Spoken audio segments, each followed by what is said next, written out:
Welcome to Turmeric and Tequila with your host, Kristen Olson. Questioning a better way, one gracefully disruptive conversation at a time.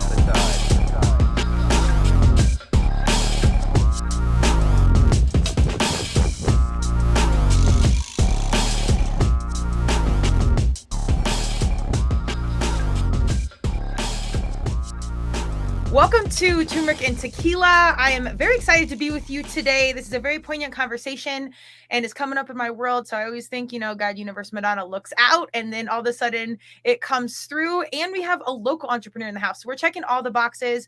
I am super excited to welcome Larry Lempka to the TNT mic. He is the founder of Los Rios Farms, and we're going to talk about traditional farming versus regenerative farming. He's local from Berthoud, Colorado. Before I welcome him on, I do want to read the background because the farming is deep in the blood for over 60 years. And his farm is right off the Little Thompson River in Berthoud.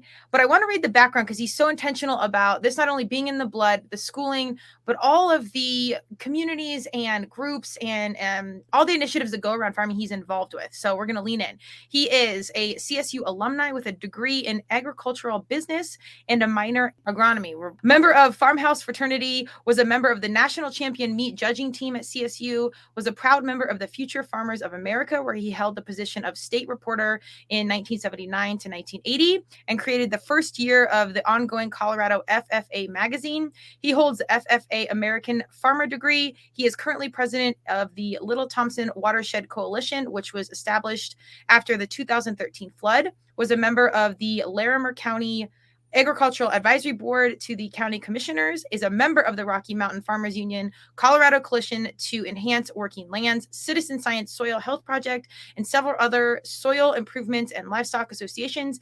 He has been awarded the 2022 Environmental Steward Award and Larimer County from Larimer County, and recently was selected to participate in Saving Tomorrow's Agricultural Resources Plus program to work to promote and improve agricultural land, where he was established a 4 out of 5 star rating in the initial year of the program. Larry, welcome to Turmeric. Well, thank you, Kristen. It's great to be here. Thank you. Yes, I don't always read the bio, but I think it's really great that we see that the family farm is in the blood for over 60 years. So you're, born into this and you're around it, but also you've, as years have gone on, you've been really intentional about staying on the trend-setting tip of what's not only going on in farming, but what's going on in our world and the environment, which is an ever-present conversation. But before we get into that in the business, tell us a little bit about young Larry and how it was growing up on a farm. Oh my! So how do you describe what you feel at a young age is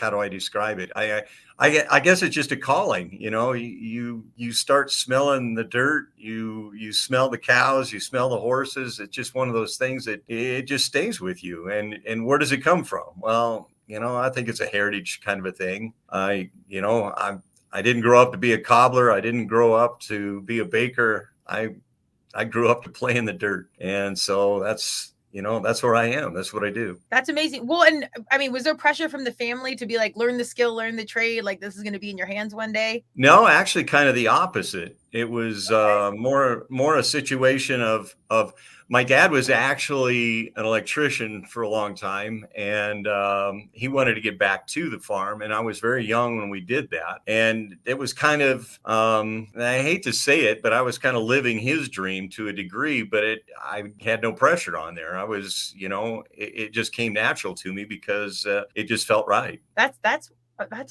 amazing. Well, you also had some initiative that you wanted to go into because you studied this in school. And to be honest, I didn't even know this was the degree. This is the ignorance on my behalf, but I didn't know it was something you could study and major in. To me, in my eyes, it was like just the way you learn it is the way you live it. I didn't know it was a thing. So did you know at some point you wanted to get into the farming business, having that be your degree and everything else? I can't say as there was ever a switch that got tripped on, but it was, just growing up in the river, playing in the river as a kid, being called on to jump on a tractor at 6 years old to go move something because it's raining. And if you don't do it, it may not get in. And, unfortunately, my mother wasn't thrilled with that, but, hey, I'm on a tractor. I'm 6 years old and look, I can do this. Most people are skateboards or motorcycles or something like that. No. I was playing with tractors. I love it. It's such a different world. I wasn't a city kid by any means, but we weren't anywhere close to a farm. I am a big advocate though with life skills through sports or any sort of like purpose or like just getting your hands on things, being a part of a team or a cause.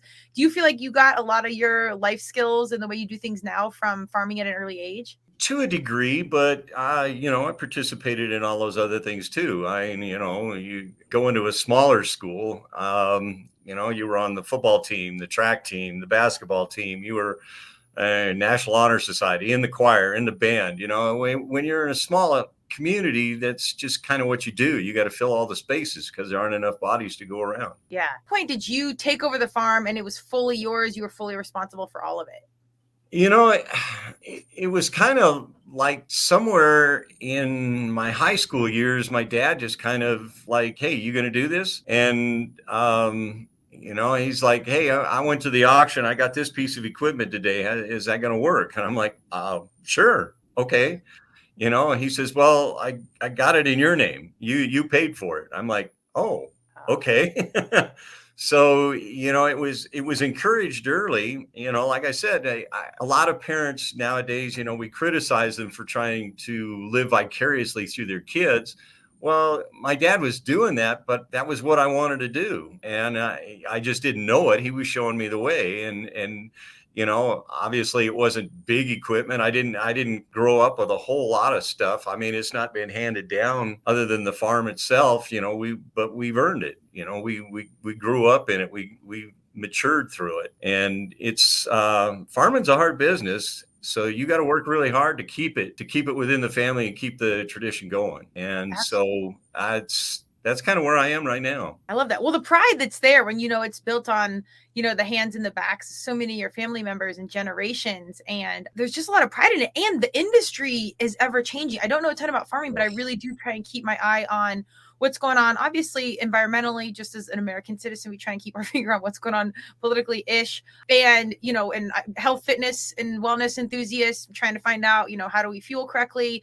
Not only about the fuel, but like, is where our fuel is coming from, plants or meat? How is it being processed? As a small business owner, I care where, can I get these sources of fuel from local situations? I did want to read one quick quote. This was from The Conversation, as an online article. I'll post this. And so everything is, coming from online, we want to be mindful of. But I'm always here for small businesses being in that situation as an entrepreneur. But it says farming must change. About 20 to 40% of the global land area is degraded. Agriculture caused 80% of global deforestation in recent decades and compromised 70% of fresh water use. It is the biggest driver of biodiversity loss in land and contributes significantly to greenhouse gases.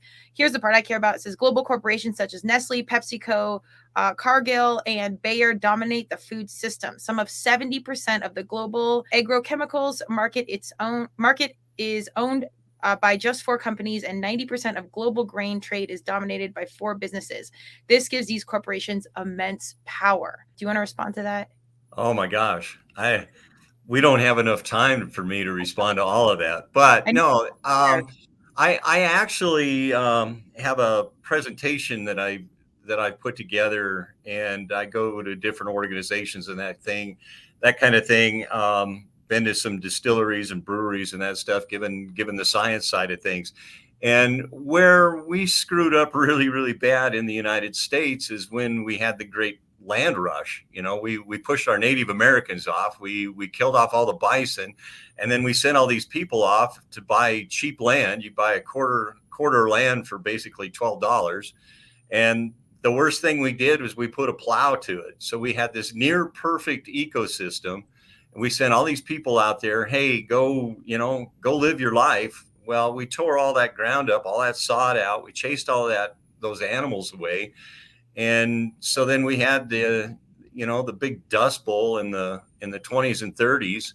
And that brought us around to the government setting up what we know today as the USDA. So they're trying to help us, but it just kept going. We had all these big industry, the chemical companies, the fertilizer companies. And of course they got with the universities. They wanted to give the universities a lot of money. So they did a lot of research for them. And basically what we have done is we have gotten our soil to a point where it's like taking a 6-year-old, giving them 2 Mountain Dews, 4 Twinkies, and a bag of candy. And, you have grand results for like an hour, but then you have this crash. And that's what we're doing with our soils. We're putting all this high sugar stuff into the ground, and it's just decimating it. And so, I started, back in college when we were studying biology and you were doing some of the soil classes and everything, starting to understand that to a degree, but the university was pushing us away from it. It was more towards the chemical and the seed companies and that kind of thing.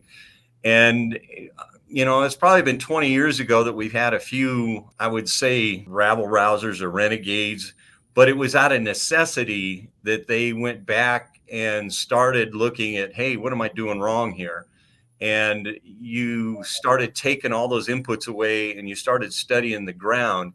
And we've got a little more than 6 or 8 billion little microbes in a cubic foot of soil.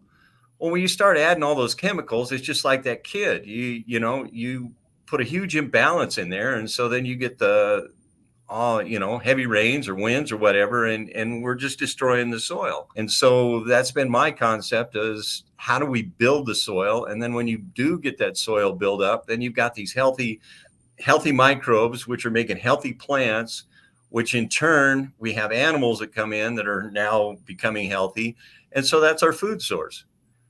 And so that's where we need to try and educate the public now is, where does your food come from? How is it being generated? What's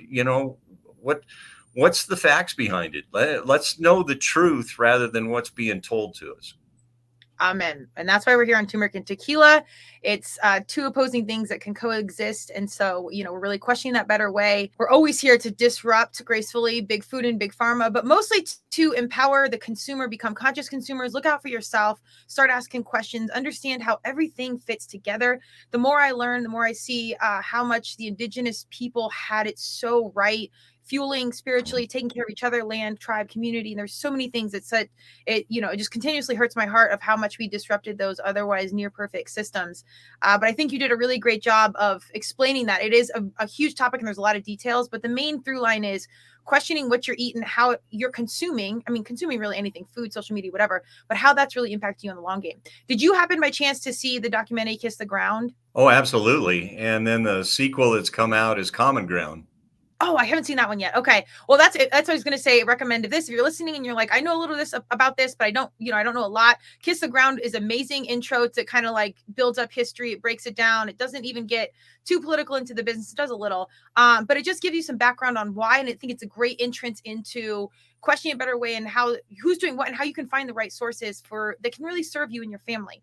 So, and Nestle, PepsiCo, this isn't just fueling, man. Once you get into that, now we're getting into politics and this is big, big money. Can you elaborate at all? There was a French guy and I can't remember his name, but he was getting like, I think it was people from the UN, basically a ton of different countries to commit to address the agriculture problem. And US was not one of the ones that signed on to address anything. Do I have that mildly correct? I'm not exactly sure who you're talking about, but that doesn't surprise me that the US is pushed back because, we're dictated pretty much by our big business. Yes. I mean, and it's not a political thing. It's just kind of the way we've grown. Is everybody needs to be profitable. Everybody needs to do good work, and that's what the intention is. But the problem is that we've gotten so big that it's gotten totally out of hand. And so that's kind of why we need to come back. Individuals like that, we need to come back and start a ground source moving back against all that. And we as consumers, and I'm going to include myself. I mean, I'm a consumer as well. People or companies like John Deere, they're, oh my gosh, they're throwing all their stuff at us like, you've got to take this. This is what it is. If you're not doing it, you're behind. Well, we got to push back a little bit and let's look at the big story. And so, getting those voices out there to, and Agriculture listens to what consumers want. They test it all the time. We just have to have that voice. Absolutely. And we talked about, before we jumped on, another documentary, Game Changers, came out a while ago, and there was, some bunk science on both sides. I do like that it facilitated some conversation about plant-based or whatever side you're on. I don't care. It's more just about the awareness of questioning what you're eating. I was good with that. And then I was just watching last night, You Are What You Eat, twins, where they compare two twins, obviously with similar genetic makeup, and how one operates on a plant-based diet, one based on a meat, an omnivore diet. And it's 8 weeks, it's quick. Of course, there's some bunk science there, but again, facilitating this conversation about questioning, well, whatever side you're on, what's going on here. It was a good entrance to things. So I like that these questions are happening on the mainstream. You were kind of ahead of the game. When you took over and leaned into regenerative farming, it wasn't a new conversation by any means, but it was still pretty forward thinking, and it's not cheap. Like, I mean, these are extra steps to go the extra mile. What made you want to do this? I guess I just realized, and I don't know where it came to me. I can't pinpoint it. You start looking, I guess maybe it comes from like the flood, the 2013 flood. That was a strange phenomena that, happened very locally to a lot of different people. And it was really, really dramatic and really tragic. What caused that? And then what were the side effects that went with it? And I start seeing, how, we're trying to form nature. We're trying to push a river where it doesn't belong. So, or where it doesn't want to go. And so, you had destroying soil, you had trees that were ripped out, you had houses that were damaged. What are the effects on that? And so I started looking at it a whole lot closer, and it's like, you don't realize what you step on every day and how big of a impact that makes. I mean, just like I said, if we've got 8 billion creatures in 1 cubic foot, and then we go and put down a highway, what's that doing? And we keep amplifying it.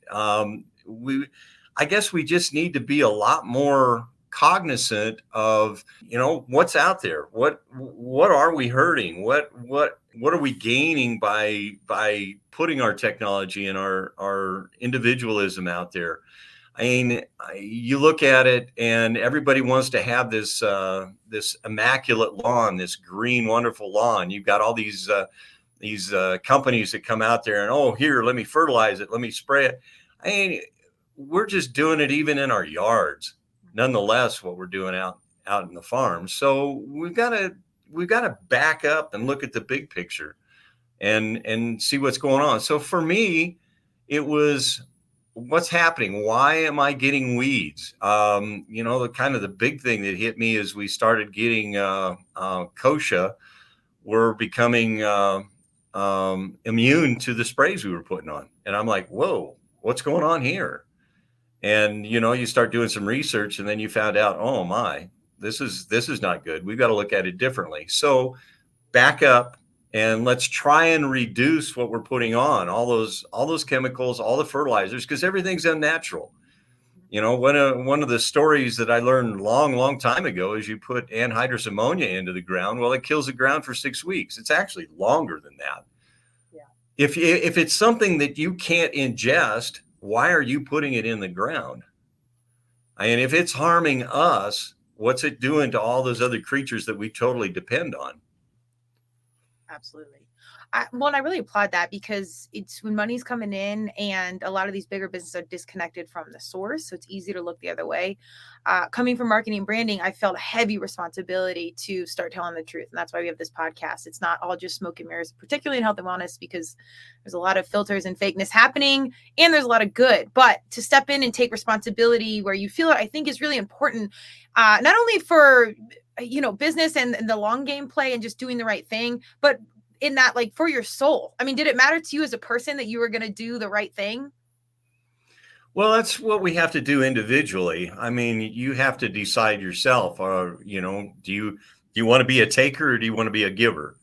And that's all the individual makeup. I guess a decent example would be, let's look at Tesla and EVs, not just Tesla, but EVs in general. People that own them think they're really doing something good, but then you have all these other people that are like, oh, no, it's really, really bad. Look what the batteries are doing. So it's all perception. But again, we need to learn. We need to all work together to try and figure it out. And I mean, we're individuals, and that's what, that's primary. Everybody's got to think differently. Otherwise it would just, I don't know what that would look like. but we have to have those different concepts, and we've got to learn from it.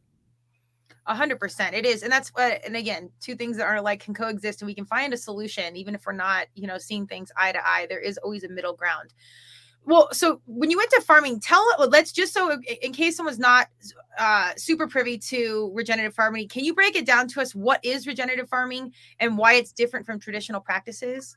Absolutely. So the first thing we did was don't use the plow, because basically what you're doing when you use that plow is you're going 10, 12, 18 inches in the ground, and you're bringing up soil that hasn't seen the sun, that's not supposed to see the sun. So it's like throwing an atomic bomb into the soil. And so you're putting that up into the sun, and you're killing all those microbes, and they've got to reestablish themselves. So you're just ruining that atmosphere altogether. So the premise of regenerative is to try and eliminate as many steps across the ground as possible.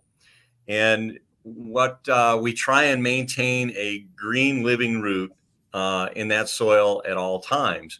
Now, obviously in the winter, we can't have green things growing, but let's look at your lawn. You still have something that's holding the soil in place. There's roots that are down in there. There's a lot of mycological man, I can't say it. You're going to have to help me out on that one, Chris. Microbiology that's working there, even though it's cold. And so we need to take care of that. So beyond that, I go in with a no-till drill, and I plant in a cover crop, and we try and get as many different species as possible so that it isn't a monoculture, so that it gives the opportunities not only for that microorganisms to work, but also for the plants to work together. And then you can terminate it either, with a roller or disc or something like that. We try not to hit the soil very much, but we try and emulate like what we had with the bison and the buffalo, and we run cattle on it very hard, compact that down and put them in place. And then I come back in and with a planter put in my cash crop, whatever it is. And we try and stay away from the nitrogen, phosphorus, and potassium as much as possible. So we're looking at manures, chicken litter, that kind of thing. And what I'm learning now is trying to take compost, making compost tea, adding fungus to that, and we're spraying that onto the field instead of our chemicals. So we're putting in the nutrients that all those microbes need. And it's the biology, we're studying what all those little tiny creatures need, and that's what we feed, and that's what's going to generate better crops and better futures. So it's fewer inputs, and so you might not get the kind of yield that you expect on your cash crops or what you're accustomed to. And so it's less cost putting everything in, but it's not going to be as much money coming back on the other side either. But that gives us a diversity too. Right. That's hard though. That's hard to know that less is going to come, even if less is going in, investment smaller, knowing less is coming out is like a switch. However, again, there's that soul piece, doing the right thing, playing the long game. There's a lot that goes in. And the key factor in that, I really do believe, is conversations like this, getting on the mic, getting out there, speaking, doing all the things you're doing, so the consumer can understand when they see two products next to each other, they can be like, oh, Los Rios, I know these guys, I know what they do, I know this small batch, like I know the extra mile they go, and then I can trust that this is a cleaner, more humane, more natural, whatever it may be, selection. And I really believe our consumers, particularly our young humans, will select that. They'll spend the extra to support the local, or they'll be more conscious than I think we've been in past generations. Well, and I attended the farm show this last week over in Greeley, and those were kind of the things that we're talking about, the new studies that are coming out, and we're starting to look at the generational trends. And the younger people are actually saying, hey, we need to do this right, but they don't have the capacity to pay the, the end producer, whether it be organic or regenerative grown, because, we want to try and bring as cheap a food as possible to the consumer. But on the other side of it, do we want a whole bunch of chemicals in it? Do we want it GMO reacted? Do we want hormones? Do we want antibiotics? No, we don't. So we're got to try and figure out how to go about doing that. And when you start reducing your yields, the income that's coming in, it becomes a little bit more of a game to try and make it happen. You have to be a lot more careful. But the point of it is that we need to start looking at buying our food locally, and back to the day of things are seasonal. You're not going to be able to get strawberries in December. Yeah. You're not supposed to be able to have asparagus in October. Those things, if you're buying locally and going with nature, and that's one of the things that we do with our cattle. It got moved to a lot of the ranchers in the 40s, 50s, and 60s. Research told us that, you needed to move your calving into the middle of February, so you had bigger cattle in October and November, and that's against nature. Animals, we want to have them have their calves when it's warmer, when we don't have the blizzards, when we don't have to do all that extra effort. So we need to try and emulate what nature designed for us instead of trying to force ourselves upon nature. Amen. Yeah. Well, and I told you a former client was a big meat company. We actually went to their farm in Montana and saw the cows. And man, these are big, intuitive animals. And it's a whole different thing, again, once you're on the source and you see where it's coming from. So as a farmer, I can only imagine. I mean, I'm a bleeding heart for animals. I have 3 rescue dogs and would have 100 if I had more land. But when you're up close to the person, you see how intuitive these animals are and the process of it. I still do eat meat. I've tried to cut back mostly because of the way they're processed and everything for these major situations. But as an athlete, some nutrients, if you buy the right stuff from the right place and it's done the right way, you really do it. It's hard for me to hit a protein count, blah, blah, blah.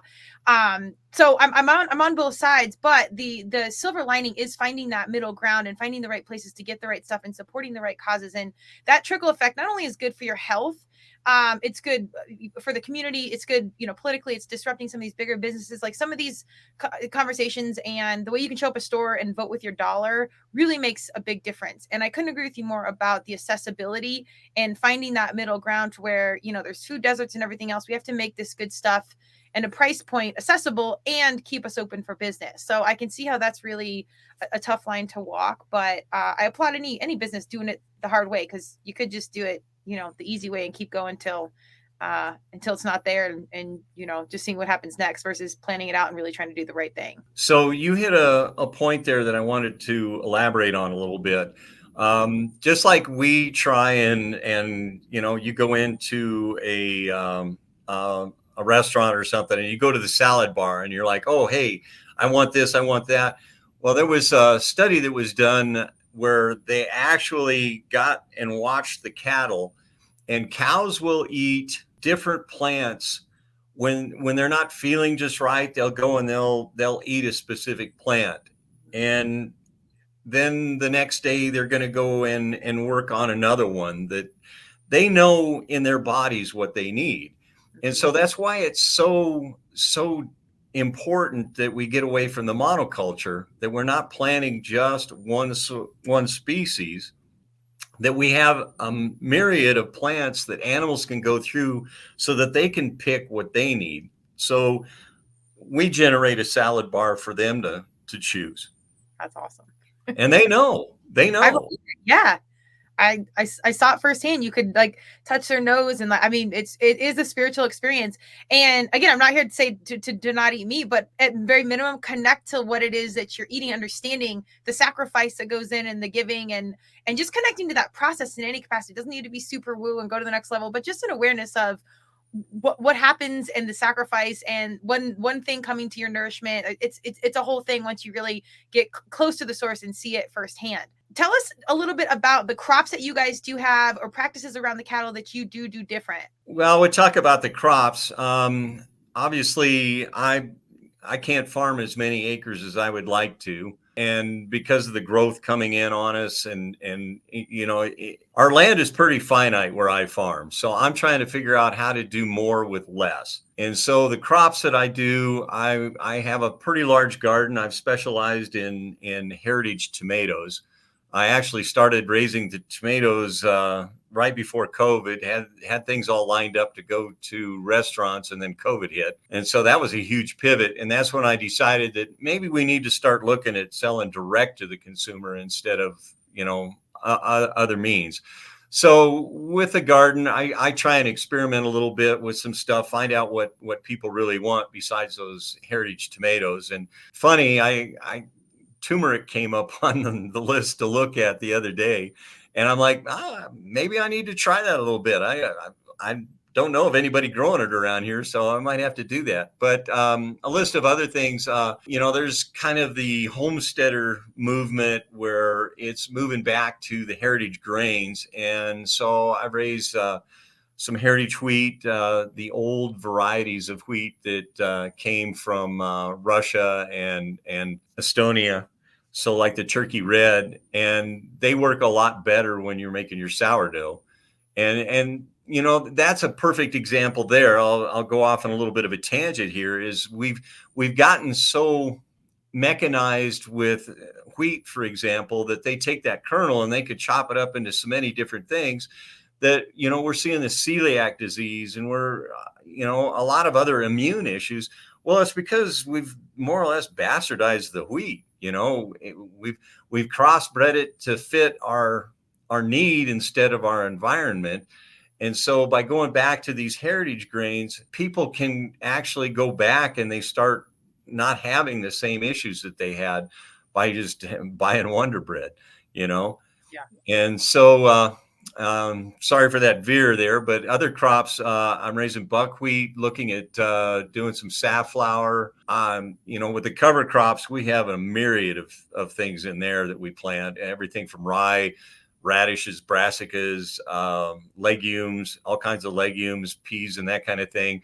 I'm looking at growing some of the crops for actually Beyond Burger. Okay.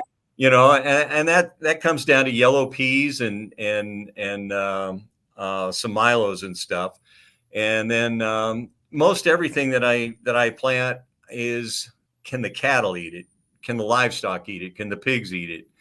And if there's some toxicity there, I try and stay away from those plants. But that's what I'm trying to go to. And so I want to stay away from the common commodities, the main agronomic crops, because it's so hard to find non-GMO seeds in corn.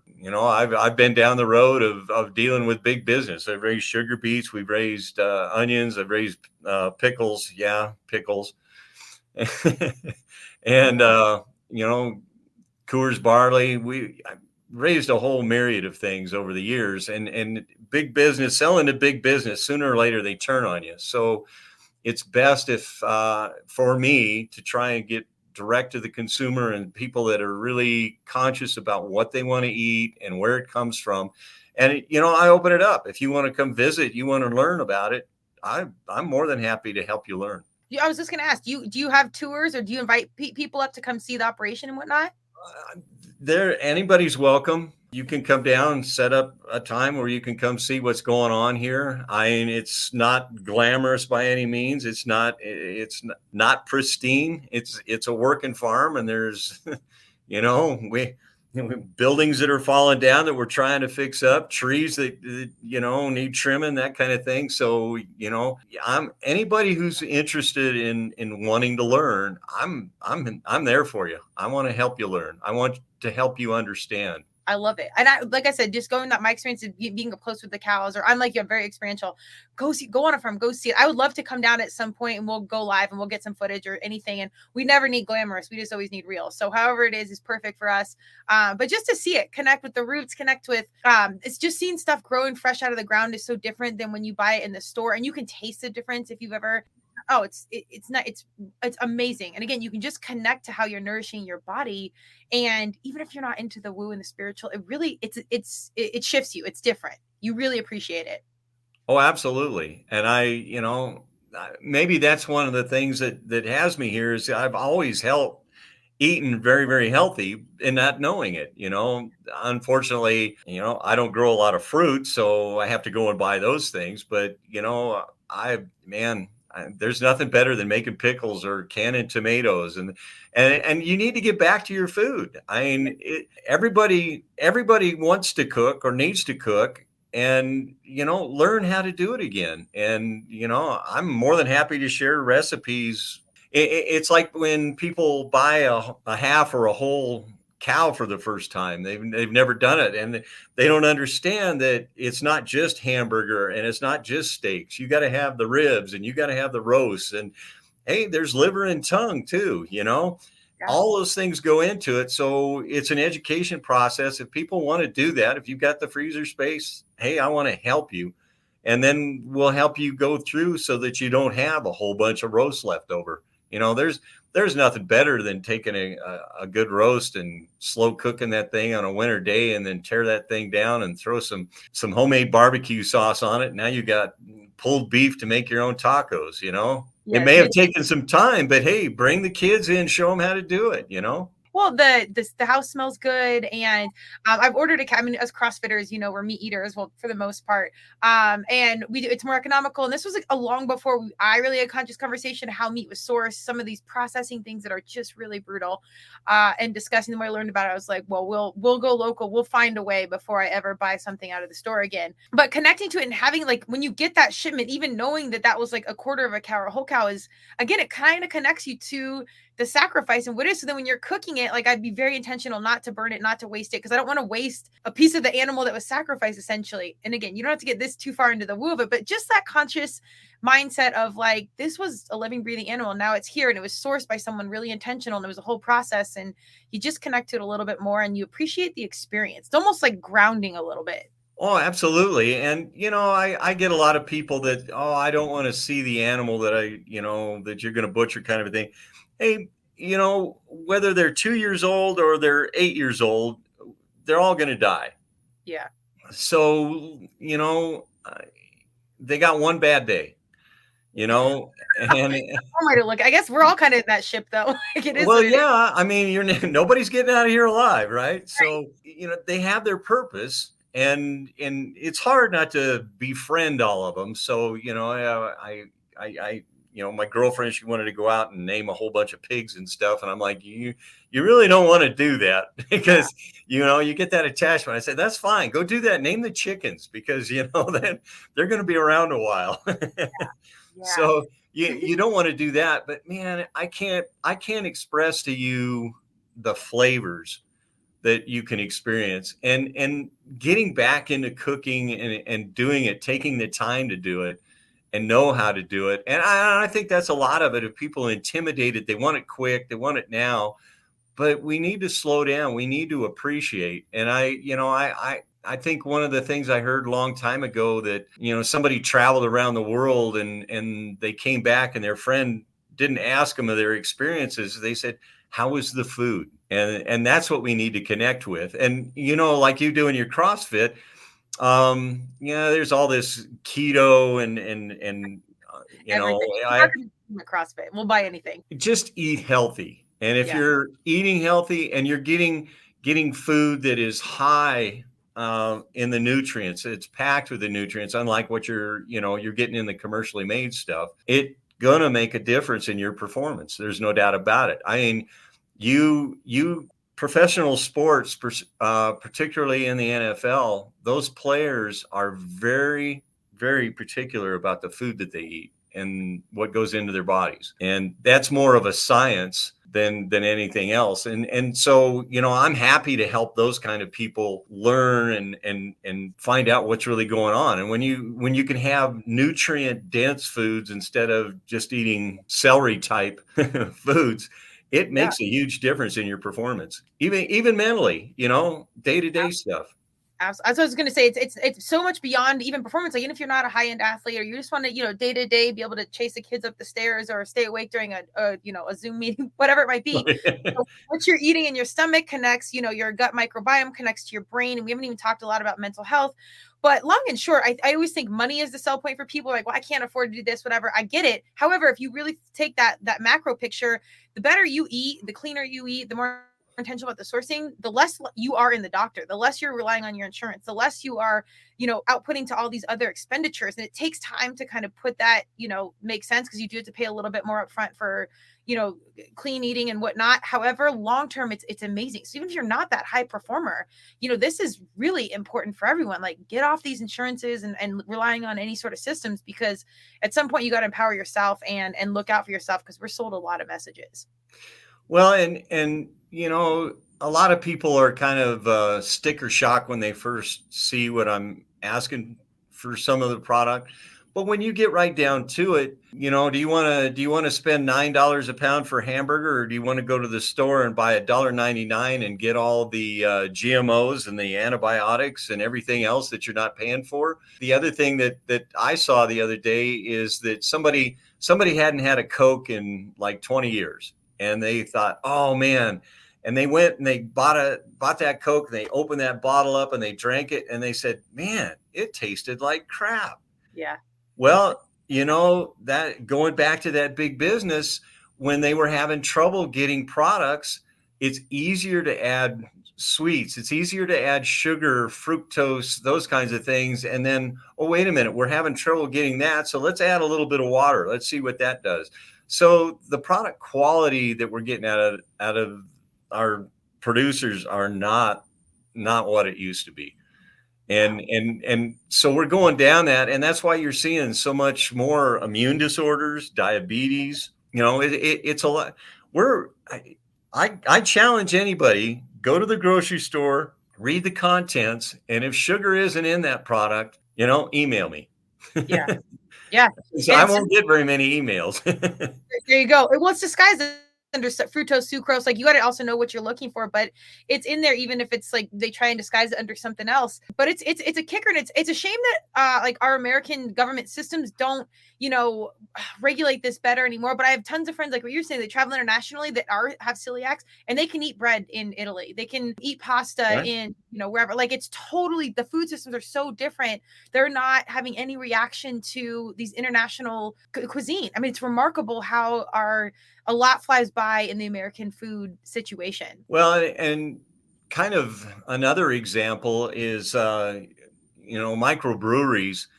There are a lot of microbreweries that are getting only organic grain coming from Germany and Austria. And that makes a difference in the taste of beer. Yeah. You have to start going back to those ancient grains, those antique grains, the heritage stuff to make the good beers. And, that's why, Budweiser, Coors, Millers, they just don't taste, they're mass produced and, they're trying to make money instead of making quality. Exactly. And that's where I'm at, is I want the quality. I want to make sure. And, if somebody gets something that doesn't taste right, come back, let's fix it. Yeah.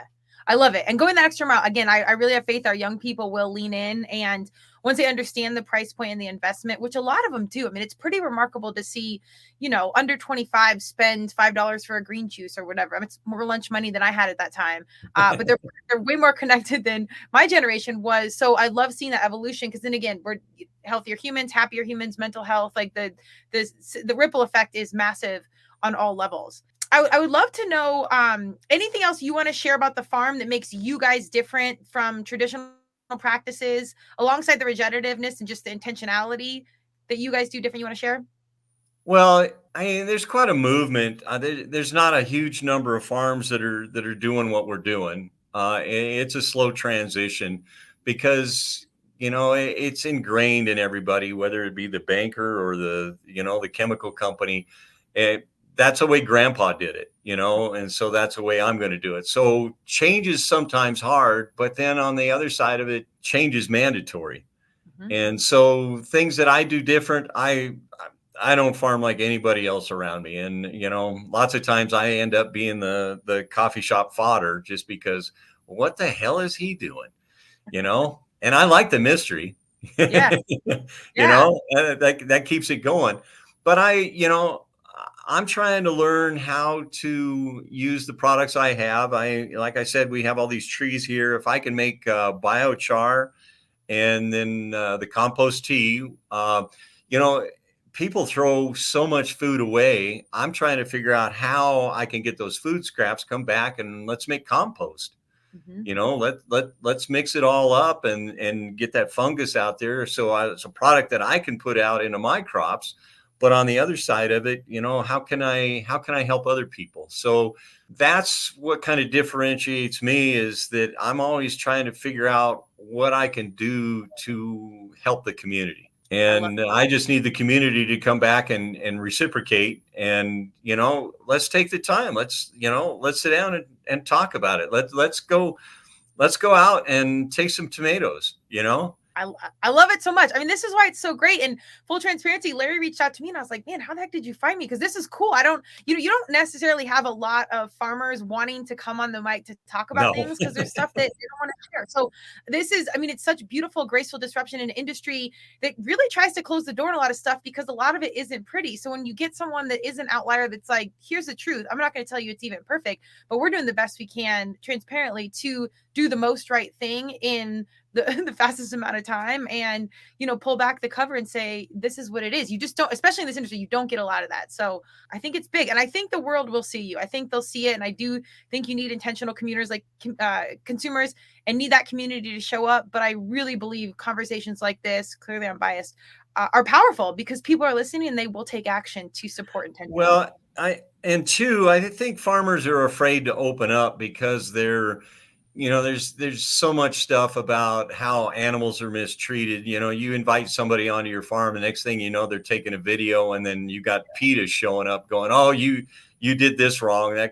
That there's a lot of fear in that. And I get it, and on the other side of it is the safety side of it. I don't want somebody strolling around over here and there happened to be a board with a nail on it and somebody steps on it. I don't want anybody hurt, but on the other side of it, I got to be careful with all my animals. I don't, I try and keep things so that they're not endangered as well. So, but it goes back to farmers don't want to open up because they're more fearful than they are willing to share. I hear that. And in America, well, in the world, there's always going to be one. There's always, like my dad always said, there's always one turd in the punch bowl is ruining it for everyone. So that's just the reality. But on the flip side, I really do, being a small business owner, know that, again, we can walk in. I'm not doing anything perfect. I'm doing the best I can all the time of whatever. And I have faith in our people that they can differentiate that, man, she's working hard. She's doing this. She might not say the right thing all the time. There might be a rusty nail. Like there's imperfections there. And I have enough faith that the right people will get it. They'll understand and they'll provide some grace for what I'm doing, for what you're doing, for anyone coming to the mic to tell the truth. Cause the truth always has some flaws. Oh yeah. Oh, no doubt. Absolutely. I can't agree with you any further than that, but it's an experience. It's kind of hard. I have people that show up for 15, 20 minutes, an hour, whatever the case. They get a taste of it, but come and camp out. We've got coyotes, we've got eagles, we've got owls, there's all kinds of wildlife going on around here. It's not just what I'm doing. I'm trying to take care of it all. Yeah. And it's kind of hard when you're, the city's moving in on you, but we do the best we can. And another thing I reflect your question about what I do differently. One of the projects that I did was that I put in a center pivot sprinkler. And, that takes a lot of power to run that pump and run that sprinkler. And so solar was put into the building to offset that. And I'm also got a micro hydro unit where we're using the energy off of the water flow so that I'm not pulling any energy off the grid. In fact, I'm going the other way with it. That's amazing. Okay. Man, there is so much to know in this. This is science, chemistry, environmental, animal. I mean, there's a lot of hats that are to you. I mean, you could go be a professor in any curriculum, really.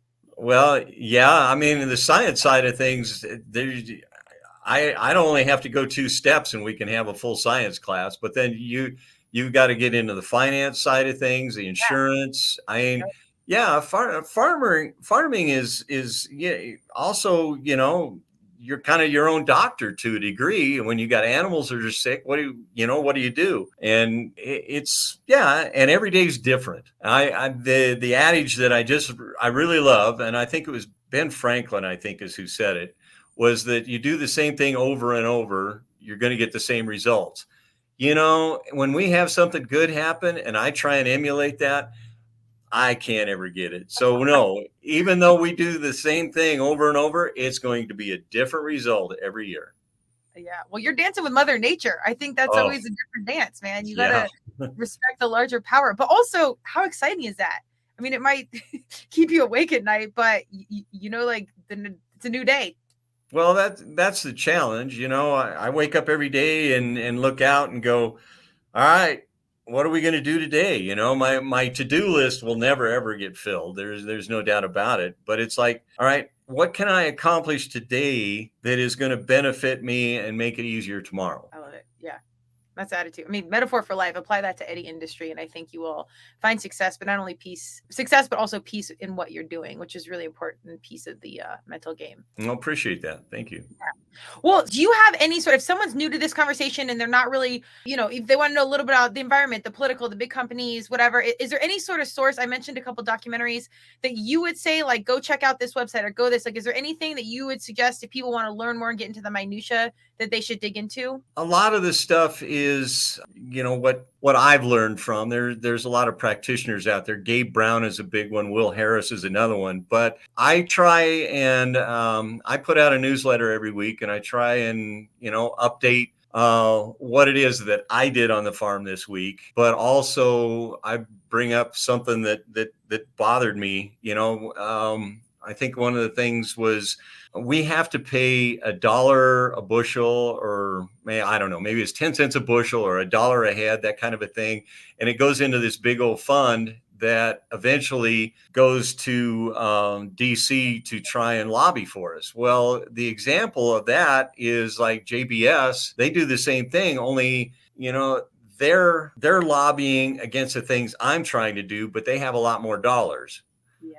So it's a huge paradox when the Colorado or the American Beef Council takes this money. They need to represent everybody, but how do they do that? And so that's just an example of a situation gone bad. They try and do it all good, but when you have the mass number of dollars that are coming in from the big companies, that's who they're going to represent.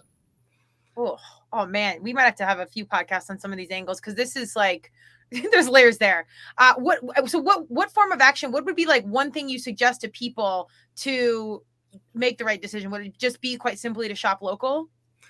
Absolutely. Do your farmers markets, do that.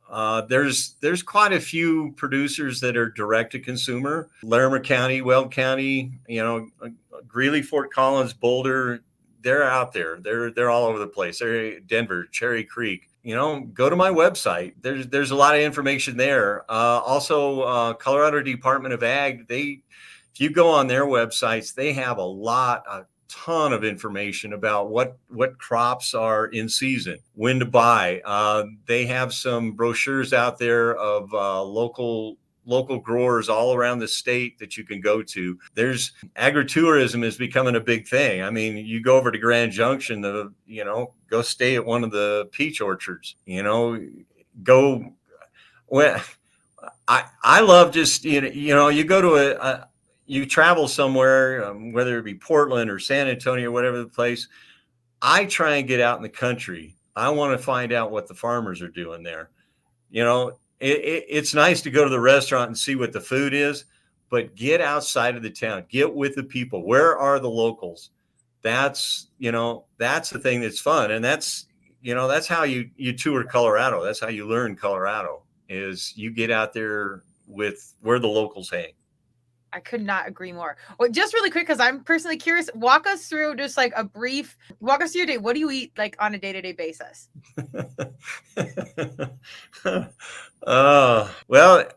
Generally it's a couple of eggs in the morning for my chickens. I try and put a bunch of spinach in there that I raise. I make like a little breakfast burrito every day. A lot of times there'll be sausage that I've raised. Lunches end up being a lot of my leftovers, and then dinners is, yeah, I'm just like everybody else. I want pizza, but I like eating out too. I mean, we've got a lot of good restaurants around, but I, you know, I, every pretty much every meal is going to have some sort of my meat in it because I just, I like the taste, and I went. Golly, where was I the other day and went and bought a hamburger, and it was known for their hamburgers. And I'm like, "Wait, is this a tofu burger? What?" I'm like, golly, this is just horrible. And I was just, oh man, I'm like, you pay $13 for a hamburger and you're like, man, that's the best they could do. I want to go home. You can't be any more farm to table. Like this is as good as it gets is what you have on the daily. So that's Oh that's yeah. pretty Yeah, and like when I raised onions and everything, I was talking with Robert Cicada.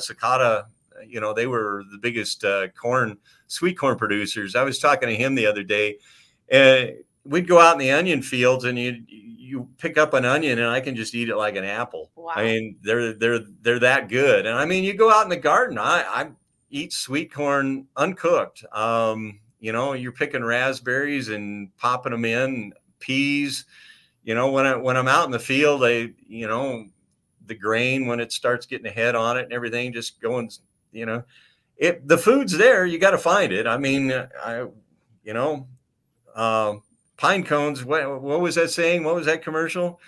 Some parts are edible or something. I don't even know that. You eat a pine cone? I can't remember. Golly, that was way back in the 70s. I bet it's low carb, so I don't know how that. Well, I mean, you got the pine nuts in it, and okay. Squirrels can't be wrong. Yeah, well, there you go. We have the same dental anatomy. Like, is that possible? Well, no, but no. I mean, hey, how did we determine way back when to open up an oyster? Who was brave enough to go and say, there's food in that?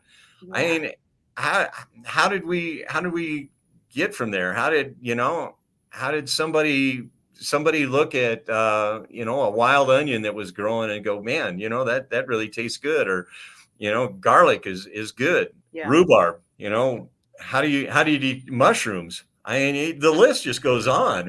How did somebody decide, oh, let's try that? Yeah. I mean, obviously there's a few bodies around.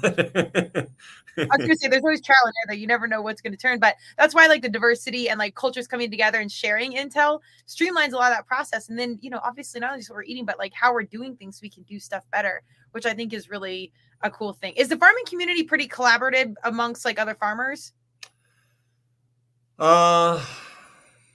It depends on the issue. Yeah. That's the one thing about farming, is that everybody is independent as they can be. Yeah. But I'll bring up that one subject. I mean, wolves is something that the farm community, we gathered around on that one fast, but unfortunately the voice wasn't very big. Yeah. So it depends on the issue. Oh yeah, absolutely. And I mean, we can be as diverse as everybody, but the independence is the big thing. And so that's a lot of it that's hard to get over. And people try and they try and talk to farmers, and farmers and ranchers can see the BS from a mile away, And so when you have salespeople that they try and talk to you, it not very gullible in this world. But again, nobody wants to change too much. So a lot of the farmers are not open to ideas. And that's one thing about the regenerative ag movement. It's a very slow process, and the majority of the people that are in it are smaller producers. There's not very many big producers in there, but those that are are very vocal and very, they're doing well. There's a lot of layers there. And I mean, I just really appreciate you coming to the mic and sharing some of this intel. I think it's amazing for you to step into the light, share it, but then also really just leaning into continuous evolution in what you're doing. Obviously, that's your daily practice. That'll change you as a human. This daily evolution in general, whatever field you're in, I think that's just such a great message to constantly be evolving and trying to do the next thing and just being open-minded to change, because change is really, really hard, especially when your livelihood and your sanity and everything banks on it. But the reality is the only constant is change. So we've got to stay on that trend-setting tip of what's next. Change is hard, but sometimes it's inevitable, and sometimes you have to do it and you have to pivot very quickly. But I look back at the originators of the regenerative ag movement, and a lot of them had to do it out of dire necessity. Is that they realized they were doing something wrong, and hail storms 3 years in a row, and we're on the brink of bankruptcy. And so, what do we do different? And so they're the ones that are beating the drum the loudest of, hey, come and do that. And whether it's putting a whole bunch of different crops so that you're not a monoculture, it's the same thing with the enterprises. You have to diversify yourself so that you can offer, pigs and lambs and chickens and vegetables. And I'm just a giant homesteader. That's all. I love it. We'll definitely have to come out there and see it real life. I don't know if I would do a camp out and try to go toe to toe with an eagle or a coyote. We might save that for a different day. But to see the place in the garden and the animals, I think that would be really cool at some time. But I invite everyone to lean in to what Larry's doing at Los Rios Farms. Go check them out. He's got a great newsletter that we'll share with everybody. Larry, where do you find us? Hit us with website, Instagram, anything you want to share? Yeah, losriosfarm.com. Final question for you. I ask everybody, what is success to you? There's nothing better than to have worked a field, cut a field of hay, and you look back and it's pristine, it's straight, it's all uniform. It worked great. That there's nothing better than that feeling. I cultivate a field and it's clean. Unfortunately, those are the old days for me. But I guess the other side of success is for me to be able to share with someone and they get to experience what I know, and to see them light up. That's success. I really respect this symbiotic relationship with the land, and then you get to see what you did, like this tangible thing that you can pass on and fuel someone. Like you just said, that interaction is really cool. That's powerful. Oh, absolutely. And something else I want to throw out, if somebody wants to really learn, if there are some kids out there that, I offer an internship program. Okay. So youth can come out. I'm trying to figure out how to get, young farmers. It's very difficult for them to get into farming. And so if there's somebody out there that somebody knows that they want to learn more, or, they want to get their feet wet and they're not sure, come out and experience it. Let's figure it out. I love that. I feel like we might have some people, or just some people that are really passionate about like the urban farming.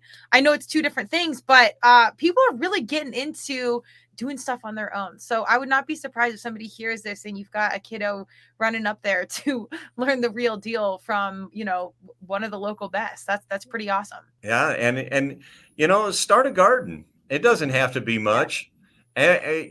If we all eliminate a little bit of our lawn and put some other plants out there, we're going to pull some of that carbon out, and you can reward yourself with an ear of corn or a pumpkin or a zucchini. Zucchinis. If you fail at planting zucchini, you're not going to be a farmer. But I did a little I have two 2x4 little above ground garden things, and it's been cool. I did compost. Man, if you have a way where we can buy it from you, because it's disgusting and we're doing it, but it's spinning the wheel and putting the peels and everything. It's cool, but it smells during the summer. It's a whole thing.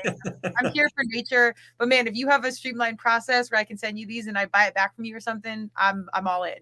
I'm working on that. I'm trying to figure out how I can make compost that I use, and then people can emulate that and say, hey, I'm getting, and what it takes is community again. I'll need your leaves. I'll need your food, your garbage, not your plastic, but your food scraps, that kind of thing. So I'm trying to get there. It's going to be a little bit of time, but there's CDPHE, the Colorado version of EPA, and DOLA and CDA, Colorado Department of Ag. They're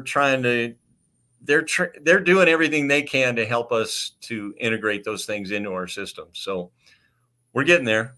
I love it. Well, we're all about the community. So if there's some way we can help there, we'll obviously put up your contact info. Larry and I discussed a giveaway once this podcast comes out, we'll have it doing a giveaway. So look for that on our social channels. He's got a phenomenal newsletter.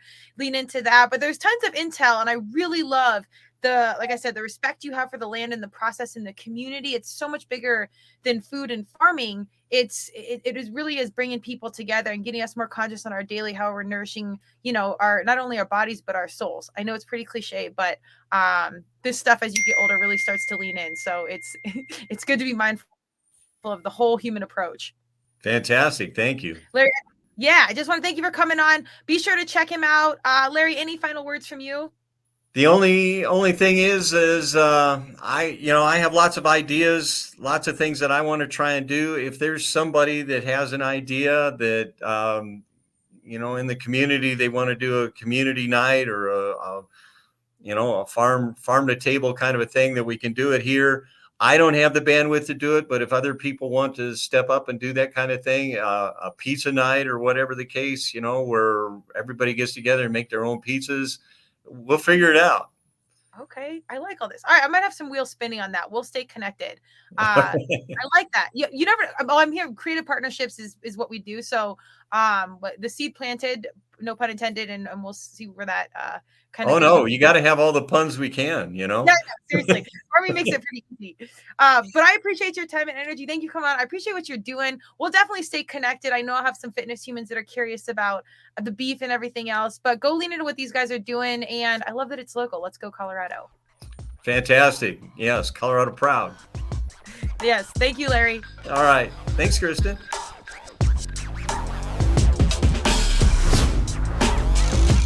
Thank you for joining Turmeric and Tequila with your host, Kristen Olson. Tune in next time, and don't forget to subscribe on Apple, Google Podcasts, Spotify, or wherever you listen.